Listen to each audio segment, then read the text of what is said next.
नमस्कार दोस्तों, इस वीडियो में हम फरवरी 2025 की करंट अफेयर के मोस्ट इम्पोर्टेंट क्वेश्चंस को पढ़ेंगे। हर प्रश्न को हम डिटेल में पढ़ेंगे, व्याख्या के साथ पढ़ेंगे। जैसे ये पहला प्रश्न है, ये इसकी व्याख्या है।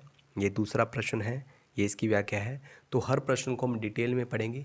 प्लीज़ आप इस वीडियो को पूरा ज़रूर देखें। वीडियो बहुत ही ज़बरदस्त, बहुत ही शानदार होगी। चलिए शुरू करते हैं।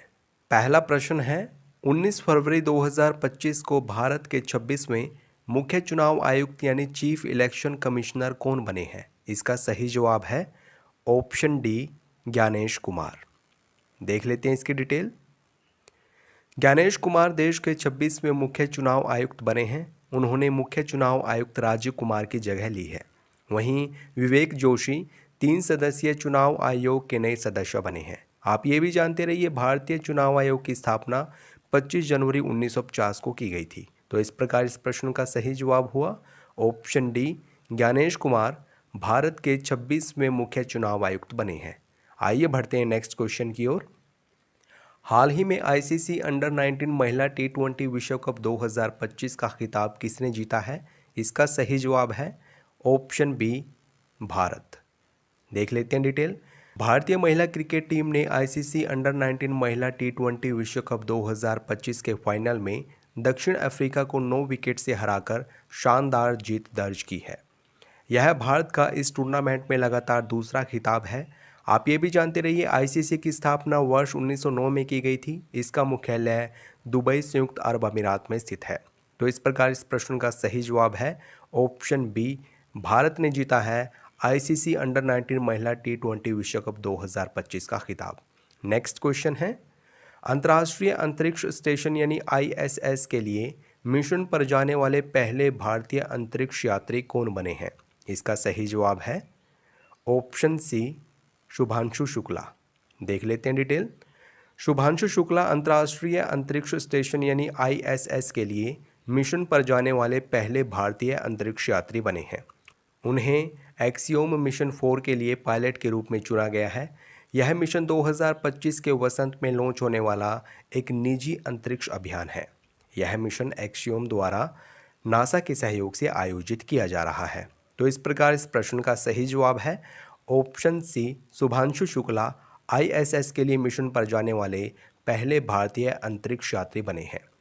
नेक्स्ट क्वेश्चन, 27 फरवरी 2025 को सेबी का 11वां अध्यक्ष किसे नियुक्त किया गया? इसका सही जवाब है ऑप्शन बी, तुहिन कांता पांडे। देख लेते हैं व्याख्या। 27 फरवरी 2025 को भारत के वित्त सचिव तुहिन कांता पांडे को भारतीय प्रतिभूति और विनिमय बोर्ड यानी सेबी का 11वां अध्यक्ष नियुक्त किया गया है। उनका कार्यकाल 3 वर्षों के लिए होगा। वह माधवीपुरी बुच का स्थान लेंगे, जो सेबी की पहली महिला अध्यक्ष थीं। सेबी की स्थापना 12 अप्रैल 1988 को एक गैर सांविधिक निकाय के रूप में की गई थी। साल 1992 में सेबी को वैधानिक मान्यता मिली। तो इस प्रकार इस प्रश्न का सही जवाब है ऑप्शन बी, तुहिन कांता पांडे सेबी के 11वें अध्यक्ष बने हैं। इन्होंने माधवीपुरी बुच का स्थान लिया है। नेक्स्ट क्वेश्चन, हाल ही में किस अंतरिक्ष एजेंसी ने चंद्रमा पर पहला मोबाइल नेटवर्क स्थापित करने की घोषणा की है? इसका सही जवाब है ऑप्शन ए, नासा। देख लेते हैं व्याख्या। नासा और नोकिया मिलकर IM-2 मिशन के तहत चंद्रमा पर पहला मोबाइल नेटवर्क स्थापित करने जा रहे हैं। पृथ्वी पर इस्तेमाल होने वाली सेल्युलर टेक्नोलॉजी का उपयोग करते हुए यह नेटवर्क चंद्र सतह पर हाई डेफिनेशन वीडियो स्ट्रीमिंग और कम्युनिकेशन को सपोर्ट करेगा। यह कदम नासा के आर्टेमिस प्रोग्राम के तहत भविष्य के चंद्र मिशन के लिए स्टेज तैयार करेगा। आप ये भी जानते रहिए, नासा की स्थापना वर्ष 1958 में की गई थी। इसका मुख्यालय वॉशिंगटन DC में स्थित है। तो इस प्रकार इस प्रश्न का सही जवाब है ऑप्शन ए, नासा ने चंद्रमा पर पहला मोबाइल नेटवर्क स्थापित करने की घोषणा की है। आइए बढ़ते हैं अगले प्रश्न की ओर। हर साल विश्व आर्द्र भूमि दिवस कब मनाया जाता है? इसका सही जवाब है ऑप्शन ए, 2 फरवरी। देख लेते हैं डिटेल। विश्व आर्द्र भूमि दिवस हर साल 2 फरवरी को मनाया जाता है। विश्व आर्द्र भूमि दिवस 2025 का विषय है हमारे साझा भविष्य के लिए आर्द्र भूमि की रक्षा करना। इसका मकसद लोगों को आर्द्र भूमि के महत्व के बारे में बताना और उसकी सुरक्षा के लिए काम करने के लिए प्रेरित करना है। यह दिन साल 1971 में ईरान के रामसर शहर में आर्द्रभूमि पर कन्वेंशन को अपनाने की याद में मनाया जाता है? याद रहे 2 फरवरी 1971 को आर्द्रभूमि पर कन्वेंशन हुआ था रामसर में, इसलिए 2 फरवरी को विश्व आर्द्रभूमि दिवस मनाया जाता है। तो इस प्रकार इस प्रश्न का सही जवाब हुआ ऑप्शन ए, 2 फरवरी को विश्व आर्द्रभूमि दिवस मनाया जाता है। नेक्स्ट क्वेश्चन, चीन में आयोजित 9वें एशियाई शीतकालीन खेलों में कौन सा देश पदक तालिका में शीर्ष स्थान पर रहा? इसका सही जवाब है ऑप्शन बी, चीन। 7 से 14 फरवरी 2025 तक चीन में 9वें एशियाई शीतकालीन खेलों का आयोजन किया गया। इन खेलों का आधिकारिक शुभंकर बिनबिन और नीनी भाग थे। इन खेलों का आदर्श वाक्य था dream of winter, love among Asia. चीन ने 85 पदकों के साथ पदक तालिका में शीर्ष स्थान प्राप्त किया है और इन 85 पदकों में 32 स्वर्ण, 27 रजत और 26 कांस्य पदक शामिल थे। दक्षिण कोरिया 45 पदकों के साथ दूसरे स्थान पर रहा। 45 पदकों में 16 स्वर्ण, 15 रजत और 14 कांस्य पदक थे। जापान ने 37 पदक जीतकर तीसरा स्थान प्राप्त किया है। इन 37 पदकों में 10 स्वर्ण, 12 रजत और 15 कांस्य पदक शामिल हैं। कजाकिस्तान और फिलीपींस ने शीर्ष 5 देशों में अपनी जगह बनाई है। भारत इन खेलों में एक भी पदक नहीं जीत पाया। तो इस प्रकार इस प्रश्न का सही जवाब है ऑप्शन बी, चीन पदक तालिका में शीर्ष स्थान पर रहा है 9वें एशियाई शीतकालीन खेलों में। नेक्स्ट क्वेश्चन है, हाल ही में ट्रांसपेरेंसी इंटरनेशनल द्वारा जारी भ्रष्टाचार धारणा सूचकांक 2024 के तहत कौन सा देश सबसे कम भ्रष्ट है? इसका सही जवाब है ऑप्शन डी, डेनमार्क। देख लेते हैं व्याख्या। ट्रांसपेरेंसी इंटरनेशनल द्वारा जारी भ्रष्टाचार धारणा सूचकांक 2024 में भारत ने 38 अंकों के साथ 96वां स्थान प्राप्त किया, जो पिछले साल की तुलना में 3 स्थान नीचे है। वर्ष 2023 में भारत ने इस सूचकांक में 93वां स्थान हासिल किया था। भ्रष्टाचार धारणा सूचकांक 2024 में डेनमार्क सबसे कम भ्रष्ट राष्ट्र के रूप में शीर्ष स्थान पर रहा है। उसके बाद फिनलैंड और सिंगापुर का स्थान रहा। तो इस प्रकार इस प्रश्न का सही जवाब हुआ ऑप्शन डी, डेनमार्क भ्रष्टाचार धारणा सूचकांक 2024 के तहत सबसे कम भ्रष्ट देश है। भारत का स्थान है 96वां। नेक्स्ट क्वेश्चन, वैश्विक डिजिटल कल्याण सूचकांक 2025 में भारत किस पायदान पर रहा? इसका सही जवाब है ऑप्शन ए, पहले। हाल ही में भारत 100 में से 67 अंकों के साथ वैश्विक डिजिटल कल्याण सूचकांक 2025 में शीर्ष स्थान पर रहा है। भारत के 58% उत्तरदाताओं ने अपने डिजिटल अनुभवों से संतुष्टि व्यक्त की है, जबकि अमेरिका में यह आंकड़ा 53% और ब्रिटेन में 42% है। यह जनरेशन जेड की ऑनलाइन मानसिक भलाई को मापने वाला सूचकांक है। तो इसलिए इस प्रश्न का सही जवाब हुआ ऑप्शन ए, भारत पहले स्थान पर रहा है वैश्विक डिजिटल कल्याण सूचकांक 2025 में। नेक्स्ट क्वेश्चन है, ग्लोबल फायर पावर इंडेक्स 2025 में कौन सा देश शीर्ष स्थान पर रहा? इसका सही जवाब है ऑप्शन बी, अमेरिका। भारत ने ग्लोबल फायर पावर इंडेक्स 2025 में चौथा स्थान हासिल किया है। यह इंडेक्स भारत की सैन्य ताकत को दर्शाता है। बता दें कि भारत का स्कोर 0.1184 है, जो इसे अमेरिका, रूस और चीन के बाद चौथे स्थान पर रखता है। इस इंडेक्स की शुरुआत वर्ष 2006 में की गई थी। तो इस प्रकार इस प्रश्न का सही जवाब है ऑप्शन बी, अमेरिका शीर्ष स्थान पर रहा है ग्लोबल फायर पावर इंडेक्स 2025 में। नेक्स्ट क्वेश्चन है, हाल ही में किसे प्रधानमंत्री का प्रधान सचिव 2 यानी प्रिंसिपल सेक्रेटरी 2 नियुक्त किया गया है? इसका सही जवाब है ऑप्शन सी, शक्तिकांत दास। भारतीय रिजर्व बैंक यानी आरबीआई के पूर्व गवर्नर शक्तिकांत दास को प्रधानमंत्री का प्रधान सचिव 2 नियुक्त किया गया है। बता दें कि वर्तमान में प्रमोद कुमार मिश्रा प्रधान सचिव 1 के रूप में कार्यरत हैं, जबकि शक्तिकांत दास प्रधान सचिव 2 के रूप में नियुक्त हुए हैं। शक्तिकांत दास ने 2018 से 2024 तक आरबीआई के गवर्नर के रूप में भी सेवा की है। तो इस प्रकार इस प्रश्न का सही जवाब है ऑप्शन सी, शक्तिकांत दास प्रधानमंत्री के प्रधान सचिव 2 बने हैं। नेक्स्ट क्वेश्चन, विश्व कैंसर दिवस कब मनाया जाता है? Most important question. इसका सही जवाब है ऑप्शन बी, 4 फरवरी। हर साल विश्व कैंसर दिवस 4 फरवरी को मनाया जाता है। विश्व कैंसर दिवस 2025 की थीम है क्लोज द केयर गैप। इस दिवस की स्थापना 4 फरवरी 2000 को की गई थी। विश्व कैंसर दिवस के आधिकारिक रंग नीले और नारंगी हैं, जो कैंसर के खिलाफ लड़ाई में एकजुट का प्रतीक है। तो इस प्रकार इस प्रश्न का सही जवाब हुआ ऑप्शन बी, 4 फरवरी को मनाया जाता है विश्व कैंसर दिवस, 2 फरवरी को विश्व आर्द्रभूमि दिवस मनाया जाता है। नेक्स्ट क्वेश्चन है, हाल ही में दिल्ली की मुख्यमंत्री यानी चीफ मिनिस्टर कौन बनी है? इसका सही जवाब है ऑप्शन सी, रेखा गुप्ता। 20 फरवरी 2025 को शालीमार बाग से पहली बार विधायक बनी रेखा गुप्ता ने दिल्ली के मुख्यमंत्री के रूप में शपथ ली। रेखा गुप्ता अब सुषमा स्वराज, शीला दीक्षित और आतिशी के बाद दिल्ली की चौथी महिला मुख्यमंत्री हैं। रेखा गुप्ता को मुख्यमंत्री पद की शपथ दिल्ली के उपराज्यपाल वीके सक्सेना ने दिलाई। तो इस प्रकार इस प्रश्न का सही जवाब है ऑप्शन सी, रेखा गुप्ता दिल्ली की मुख्यमंत्री बनी हैं। नेक्स्ट क्वेश्चन, विश्व दलहन दिवस कब मनाया जाता है? इसका सही जवाब है ऑप्शन सी, 10 फरवरी। देख लेते हैं डिटेल।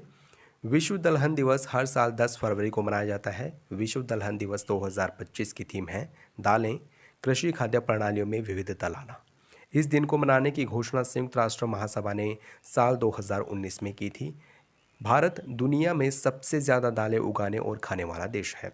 तो इस प्रकार इस प्रश्न का सही जवाब है ऑप्शन सी, 10 फरवरी को मनाया जाता है विश्व दलहन दिवस, 2 फरवरी को विश्व आर्द्रभूमि दिवस, 4 फरवरी को विश्व कैंसर दिवस मनाया जाता है। नेक्स्ट क्वेश्चन है, हाल ही में जारी द वर्ल्ड रेपुटेशन रैंकिंग 2025 में किस विश्वविद्यालय ने शीर्ष स्थान प्राप्त किया है? Most important question. इसका सही जवाब है ऑप्शन सी, हार्वर्ड विश्वविद्यालय। देख लेते हैं व्याख्या। टाइम्स हायर एजुकेशन यानी द वर्ल्ड रेपुटेशन रैंकिंग 2025 में हार्वर्ड विश्वविद्यालय लगातार 14वें वर्ष शीर्ष स्थान पर रहा है, जबकि ऑक्सफोर्ड विश्वविद्यालय और मैसाचुसेट्स इंस्टीट्यूट ऑफ टेक्नोलॉजी ने संयुक्त रूप से दूसरा स्थान प्राप्त किया है। इस साल भारत के 4 प्रमुख संस्थान इस सूची में शामिल हुए, लेकिन सभी की रैंकिंग में गिरावट दर्ज की गई। इसके अलावा उड़ीसा का शिक्षा और अनुसंधान पहली बार 201 से 300 रैंकिंग समूह में शामिल हुआ। भारतीय विज्ञान संस्थान बेंगलुरु 101 से 125 बैंड से नीचे गिरकर 201 से 300 बैंड में आ गया है। आईआईटी मद्रास 176 से 200 बैंड नीचे गिरकर 201 से 300 बैंड में आ गया है। आईआईटी दिल्ली 151 से 175 बैंड से नीचे गिरकर 201 से 300 बैंड में पहुंच गया है। तो इस प्रकार इस प्रश्न का सही जवाब हुआ ऑप्शन सी, हार्वर्ड विश्वविद्यालय द वर्ल्ड रेपुटेशन रैंकिंग 2025 में शीर्ष स्थान पर रहा है। नेक्स्ट इंपॉर्टेंट क्वेश्चन है, हर साल राष्ट्रीय उत्पादकता दिवस कब मनाया जाता है? इसका सही जवाब है ऑप्शन डी, 12 फरवरी। देख लेते हैं डिटेल। राष्ट्रीय उत्पादकता दिवस साल में 12 फरवरी को मनाया जाता है। राष्ट्रीय उत्पादकता दिवस 2025 की थीम है विचारों से प्रभाव तक प्रतिस्पर्धी स्टार्टअप के लिए बौद्धिक संपदा की सुरक्षा। राष्ट्रीय उत्पादकता परिषद की स्थापना 12 फरवरी 1958 को की गई थी, इसलिए 12 फरवरी को राष्ट्रीय उत्पादकता दिवस मनाया जाता है। तो इस प्रकार इस प्रश्न का सही जवाब हुआ ऑप्शन डी, 12 फरवरी को मनाया जाता है राष्ट्रीय उत्पादकता दिवस। 2 फरवरी को विश्व आर्द्रभूमि दिवस, 4 फरवरी को विश्व कैंसर दिवस, 10 फरवरी को विश्व दलहन दिवस मनाया जाता है। नेक्स्ट क्वेश्चन है, हाल ही में किस बीमा कंपनी ने वन मैन ऑफिस पहल लॉन्च की है? इसका सही जवाब है ऑप्शन ए, भारतीय जीवन बीमा निगम। देख लेते हैं डिटेल। भारतीय जीवन बीमा निगम ने अपने एजेंटों की दक्षता बढ़ाने के लिए वन मैन ऑफिस नामक एक नई डिजिटल पहल शुरू की है। इसका उद्देश्य 2047 तक सबके लिए बीमा के दीर्घकालिक दृष्टिकोण को साकार करना है। यह पहल एजेंट को 24x7 डिजिटल सेवाएं प्रदान करके पॉलिसी बिक्री, ग्राहक सेवा और व्यवसाय प्रबंधन को आसान बनाती है। नेक्स्ट इंपॉर्टेंट क्वेश्चन है, विश्व रेडियो दिवस कब मनाया जाता है? इसका सही जवाब है ऑप्शन ए, 13 फरवरी। देख लेते हैं व्याख्या। 13 फरवरी को विश्व रेडियो दिवस मनाया जाता है। विश्व रेडियो दिवस 2025 का विषय है रेडियो, एक सदी की जानकारी, मनोरंजन और शिक्षा। सन 2011 में यूनेस्को के सदस्य देशों द्वारा और 2012 में संयुक्त राष्ट्र महासभा द्वारा यह दिवस मनाने की घोषणा की गई थी। तो इस प्रकार इस प्रश्न का सही जवाब है ऑप्शन ए, 13 फरवरी को मनाया जाता है विश्व रेडियो दिवस। नेक्स्ट क्वेश्चन है, अंतर्राष्ट्रीय मातृभाषा दिवस कब मनाया जाता है? इसका सही जवाब है ऑप्शन बी, 21 फरवरी। आइए इसकी डिटेल पढ़ लेते हैं। अंतर्राष्ट्रीय मातृभाषा दिवस हर साल 21 फरवरी को मनाया जाता है। अंतर्राष्ट्रीय मातृभाषा दिवस 2025 की थीम है अंतर्राष्ट्रीय मातृभाषा दिवस का रजत जयंती समारोह। इस दिवस की घोषणा 1999 में यूनेस्को द्वारा की गई और 2000 से इसे प्रतिवर्ष मनाया जाता है। इस प्रकार इस प्रश्न का सही जवाब हुआ ऑप्शन बी, 21 फरवरी को मनाया जाता है अंतर्राष्ट्रीय मातृभाषा दिवस। 13 फरवरी को विश्व रेडियो दिवस मनाया जाता है। नेक्स्ट क्वेश्चन है, विश्व चिंतन दिवस कब मनाया जाता है? इसका सही जवाब है ऑप्शन सी, 22 फरवरी। देख लेते हैं डिटेल। विश्व चिंतन दिवस हर साल 22 फरवरी को मनाया जाता है। विश्व चिंतन दिवस 2025 का विषय है हमारी कहानी हमारे आंदोलन के प्रतीकवाद और मूल्यों को दर्शाती है। यह दुनिया भर के स्काउट और गाइड संगठनों द्वारा मनाया जाता है, तो इसलिए इसका सही जवाब है ऑप्शन सी, 22 फरवरी को मनाया जाता है विश्व चिंतन दिवस। 13 फरवरी को विश्व रेडियो दिवस मनाया जाता है। 21 फरवरी को अंतर्राष्ट्रीय मातृभाषा दिवस मनाया जाता है। नेक्स्ट क्वेश्चन है, केंद्रीय उत्पाद शुल्क दिवस कब मनाया जाता है? इसका सही जवाब है ऑप्शन डी, 24 फरवरी। केंद्रीय उत्पाद शुल्क दिवस 24 फरवरी को मनाया जाता है। यह दिवस 1944 के केंद्रीय उत्पाद एवं नमक अधिनियम की स्थापना को चिन्हित करता है।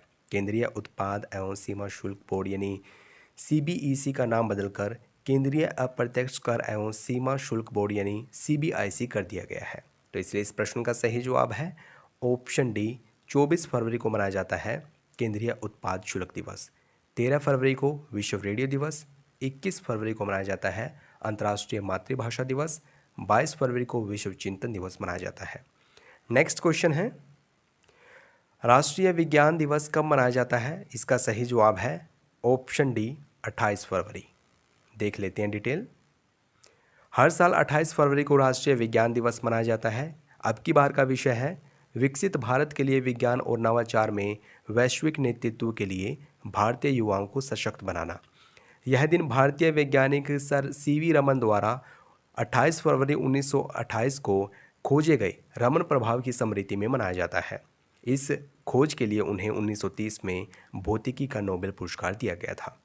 नेक्स्ट क्वेश्चन, ग्रैमी अवार्ड 2025 में एल्बम ऑफ द ईयर का पुरस्कार किसने जीता? इसका सही जवाब है ऑप्शन ए, बेयोंसे। हाल ही में 67वें ग्रैमी अवार्ड 2025 का आयोजन लॉस एंजलिस के डाउनटाउन में क्रिप्टो टाउन रीना में हुआ। इसमें संगीत जगत के कई प्रमुख कलाकारों को सम्मानित किया गया। इस वर्ष के विजेताओं की सूची में चैपल रोआन, बेयोंसे, एमी एलन और डैनियल निग्रो जैसे नाम शामिल हैं। बेयोंसे ने अपने पहले कंट्री एल्बम काउबॉय कार्टर के लिए एल्बम ऑफ द ईयर का पुरस्कार जीता, जिससे वह यह सम्मान पाने वाली पहली अश्वेत महिला बन गई। रिकॉर्ड ऑफ द ईयर और सॉन्ग्स ऑफ द ईयर का पुरस्कार जीता है केंड्रिक लैमर ने नॉट लाइक अस के लिए। Best new artist Chappell Roan रहे। Producer of the year non classical में Daniel Nigro. Best Latin pop album Shakira. Best songwriter of the year non classical में Amy Allen. Best pop vocal album Sabrina Carpenter. Grammy awards के बारे में जान लेते हैं। यह संगीत जगत का बड़ा सम्मान समारोह है। इसकी शुरुआत वर्ष 1959 में की गई थी। इससे सम्मानित होने वालों को ग्रामोफोन की एक स्वर्ण प्रतिमा प्रदान की जाती है। तो इस प्रकार इस प्रश्न का सही जवाब है ऑप्शन ए, बेयोंसे ने ग्रैमी अवार्ड 2025 में एल्बम ऑफ द ईयर का पुरस्कार जीता है। नेक्स्ट क्वेश्चन है, 78वें बाफ्टा पुरस्कारों में सर्वश्रेष्ठ फिल्म का पुरस्कार किसने जीता है? इसका सही जवाब है ऑप्शन ए, कॉन्क्लेव। देख लेते हैं इसकी व्याख्या। हाल ही में लंदन के रॉयल फेस्टिवल हॉल में 78वां बाफ्टा फिल्म अवार्ड आयोजित किया गया। इसमें यानी British academy film award BAFTA 2025 में द ब्रूटलिस्ट और कॉन्क्लेव ने 4 अवार्ड जीते, जिनमें कॉन्क्लेव के लिए outstanding British film, best film और एडिटिंग अवार्ड शामिल है, जबकि द ब्रूटलिस्ट ने ब्रैडी कॉर्बेट के लिए डायरेक्शन अवार्ड जीता है। बता दें कि पायल कपाड़िया की Malayalam Hindi film All We Imagine as Light को 2025 बाफ्टा अवार्ड्स में नॉमिनेट किया गया था। गौरतलब है कि इस वर्ष स्पेनिश भाषा की musical crime film Emilia Perez ने सर्वश्रेष्ठ विदेशी भाषा की फिल्म का पुरस्कार जीता है। सर्वश्रेष्ठ फिल्म रही है कॉन्क्लेव। सर्वश्रेष्ठ निर्देशक ब्रैडी कॉर्बेट रहे हैं। सर्वश्रेष्ठ अभिनेता मुख्य भूमिका में एड्रियन ब्रोडी द ब्रूटलिस्ट के लिए, सर्वश्रेष्ठ अभिनेत्री मुख्य भूमिका में मिकी मेडिसिन अनोरा के लिए, उत्कृष्ट ब्रिटिश फिल्म रही है कॉन्क्लेव, सर्वश्रेष्ठ ब्रिटिश लघु एनिमेशन वंडर टू वंडर, सर्वश्रेष्ठ ब्रिटिश लघु फिल्म रही है रॉक पेपर सीजर्स। बाफ्टा पुरस्कार के बारे में जान लेते हैं। इसका पूरा नाम है British academy of film and television arts awards. यह ब्रिटिश अकादमी द्वारा दिया जाने वाला एक प्रतिष्ठित पुरस्कार है। यह फिल्म, टेलीविज़न और अन्य कला के क्षेत्र में उत्कृष्ट योगदान के लिए प्रदान किया जाता है। इसकी स्थापना वर्ष 1947 में की गई थी। तो इस प्रकार इस प्रश्न का सही जवाब हुआ ऑप्शन ए। कॉन्क्लेव ने 78वें बाफ्टा पुरस्कारों में सर्वश्रेष्ठ फिल्म का पुरस्कार जीता है। दोस्तों, यह अभ्यास प्रश्न आप लोगों के लिए है। प्लीज़ इसका सही जवाब कमेंट बॉक्स में ज़रूर बताना। प्रश्न पूछा गया आपसे, 19 फरवरी 2025 को भारत के 26वें मुख्य चुनाव आयुक्त यानी चीफ इलेक्शन कमिश्नर कौन बने हैं? ऑप्शंस हैं राजीव कुमार, प्रमोद कुमार मिश्रा, शक्तिकांत दास या फिर ज्ञानेश कुमार। दोस्तों, अगर आपको वीडियो अच्छे लगे तो इसको लाइक और शेयर करना ना भूलें। अगर आपने चैनल को सब्सक्राइब नहीं किया है, प्लीज़ अभी सब्सक्राइब करें। वीडियो देखने के लिए धन्यवाद।